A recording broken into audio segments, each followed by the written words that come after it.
नमस्कार मंडळी, श्री क्षेत्र कुरोपूर या ठिकाणी आपण ज्या वेळेला येतो तर महत्त्वाची लोकांना चिंता असते की अशा प्रतिकूल ठिकाणी आपण ज्या वेळेला जातो तर तिथे निवास व्यवस्थेचं काय। तर मी आता आहे आतनी गावातील श्रीपाद छाया आश्रमामध्ये की फक्त नदी पार करून आपल्याला स्वामींच्या मंदिरामध्ये जायचंय, परंतु या श्रीपाद छाया आश्रमामध्ये काय व्यवस्था आहे आणि काय वैशिष्ट्य आहे ते आपण पाहूयात। चला तर मग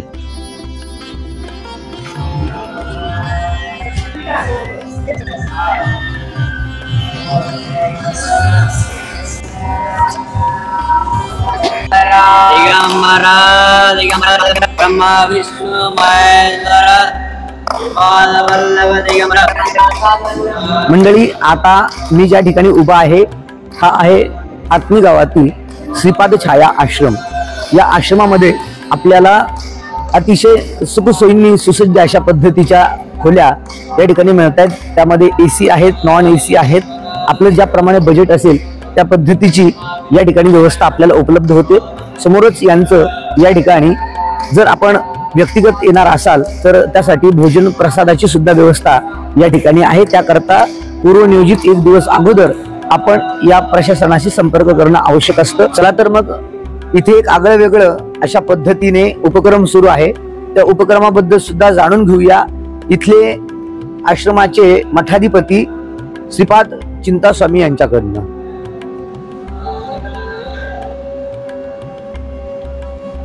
नमस्कार, आज मैं आया हूँ श्री दत्त महाराज के प्रथम मानवीय अवतार श्रीपाद स्वामी के तपस्या स्थली में, कृष्णा मैया के किनारे, जहाँ पे हम रुके थे श्रीपाद छाया आश्रम में।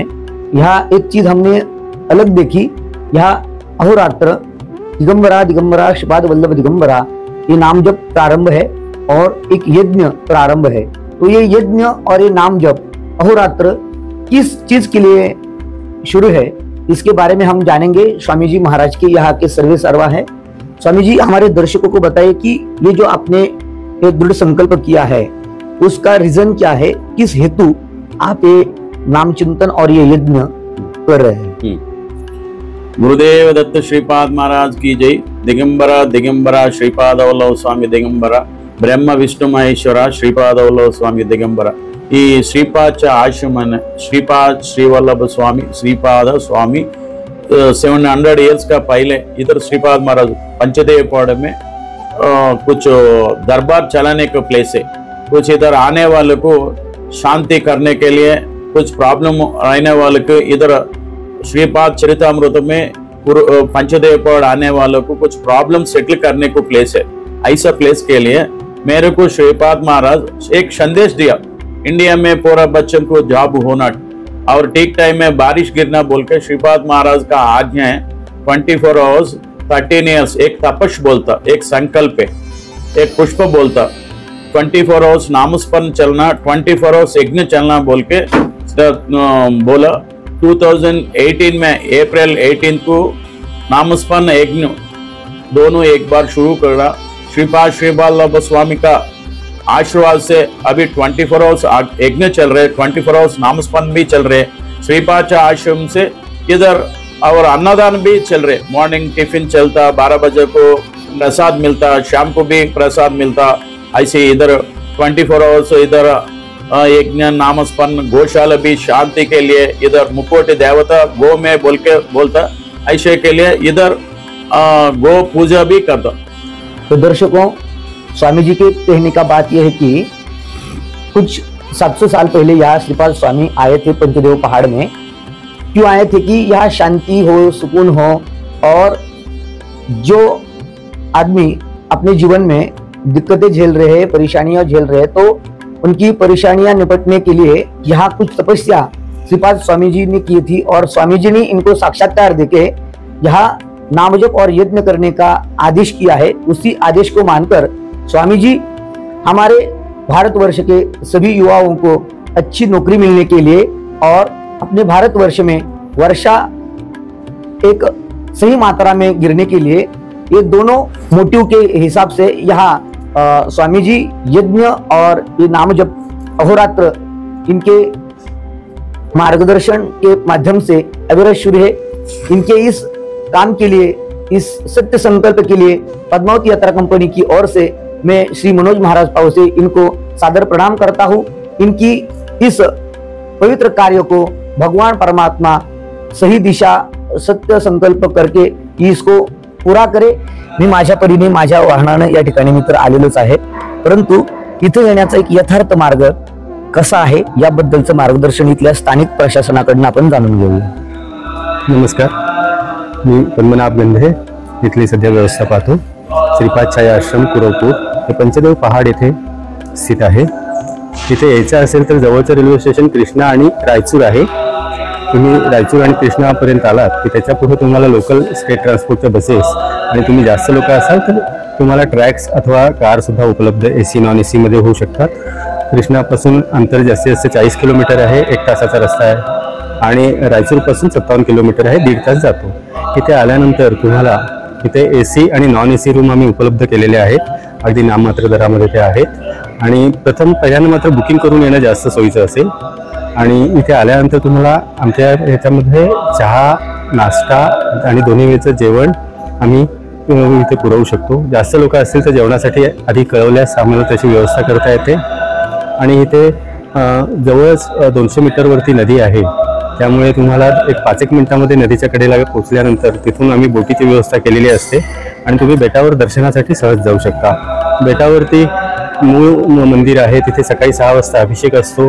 त्याच्यानंतर कल्पवृक्ष आहे जिथे तुम्हाला प्रदक्षिणा मारून दर्शन घ्यायचं असतं आणि टेंबेस्वामी महाराजांची गुफा इथे आहे। तसंच इथे गावामध्ये पंचदेव पहाडमध्ये अनघा दत्त मंदिर आणि दरबार हा सुद्धा इथे असून त्याचं पण दर्शन तुम्हाला इथे आल्यावर होऊ शकतो। इथे जवळच मंथनपूर म्हणून एक गाव आहे, गुरुचरित्रातला अध्याय 10वा ज्या ठिकाणी घडला ती जागा वल्लभेशाची, तिथलं दर्शन इथे आल्यानंतर तुम्हाला आम्ही गाईड करून तुम्हाला दर्शन घडवू शकतो। इथे श्रीशैल्यमवरून यायचं असेल तर एसटीने आलात स्टेट ट्रान्सपोर्टनी तर तुम्हाला महबूबनगरपर्यंत आणि महबूबनगरपासून आमच्या इथे मक्कलपर्यंत गाड्या मिळू शकतात। 205 किलोमीटर अंतर आहे। गाणगापूरवरून येणार असाल तर जास्तीत जास्त 220 किलोमीटर अंतर आहे। हैदराबादवरून 188 किलोमीटर अंतर आहे आणि बाय बस बाय रोड तुम्ही येऊ शकता। तर मंडळी, सगळ्या पद्धतीने इथे पोहोचण्याची, इथे निवासाची, भोजनाची सगळ्या पद्धतीची माहिती इथल्या त्यांनी आपल्याला या ठिकाणी दिलेलीच आहे आणि या प्रशासनाचा, इथल्या व्यवस्थापनाचा जो काही कॉन्टॅक्ट नंबर आहे, पूर्ण ॲड्रेस आहे, तो आम्ही आमच्या डिस्क्रिप्शन बॉक्समध्ये आपल्याला नक्की देऊ। तर आपण व्यक्तिगत येणार असाल तर या व्हिडिओचा खऱ्या अर्थानं आपल्याला उपयोग होईल। अन्यथा पद्मावती यात्रा कंपनीचे या ठिकाणी प्रति महिन्याचे टूर पॅकेज आपल्या सेवेसाठी येतच आहेत, तर आपणही त्याचा लाभ घेऊन पद्मावती यात्रा कंपनी सोबत एकदा या दत्त परिक्रमेसाठी सज्ज व्हा। धन्यवाद। या आश्रमामध्ये आल्यानंतर विशेष रूपानं जे मनाला भावतं ते म्हणजे हा दिगंबरा दिगंबरा श्रीपाद वल्लभ दिगंबरा ब्रह्मा विष्णू महेश्वरा श्रीपाद वल्लभ दिगंबरा हा जो काही नामजप आहे, तर हा नामजप का केला जातो? 2018 सालापासून पुढे 13 वर्ष म्हणजेच 2031 पर्यंत हा नामजप अविरत रात्रंदिवस या ठिकाणी चालू राहणार आहे। याचं कारण काय तर पहा, आपल्या भारत देशामध्ये कुठल्याही प्रकारचा दुष्काळ पडता कामा नये, पाऊस हा वेळेवरती पडावा, आपल्या भारतीय युवकांना चांगल्या ठिकाणी नोकरी या ठिकाणी लागावी, कोणी आपल्या ह्या हिंदुस्थानामध्ये बेरोजगार अशा पद्धतीचा राहू नये, त्याकरता नामाची ऊर्जा उत्पन्न करून त्या भारतीयांचं स्वप्न पूर्ण करण्याकरता, युवकांना चांगलं जीवन मिळण्याकरता, चांगली नोकरी मिळण्याकरता, पाऊस वेळेवरती पडण्याकरता तो समोरचा यज्ञ आणि या ठिकाणी सुरू असलेला नामजप हा अविरतपणे या श्रीपाद छाया आश्रमाच्या प्रशासनाकडनं, इथल्या ऋषीमुनींच्या या साधनेतनं, संकल्पनेतनं या ठिकाणी हा सुरू आहे।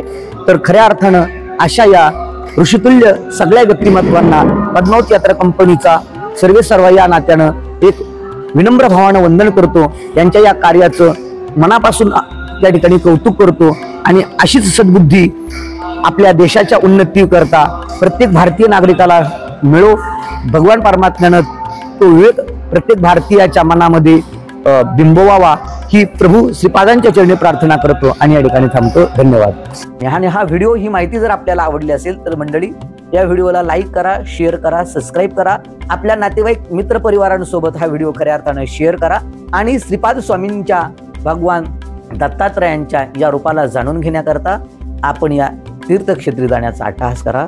रामकृष्ण.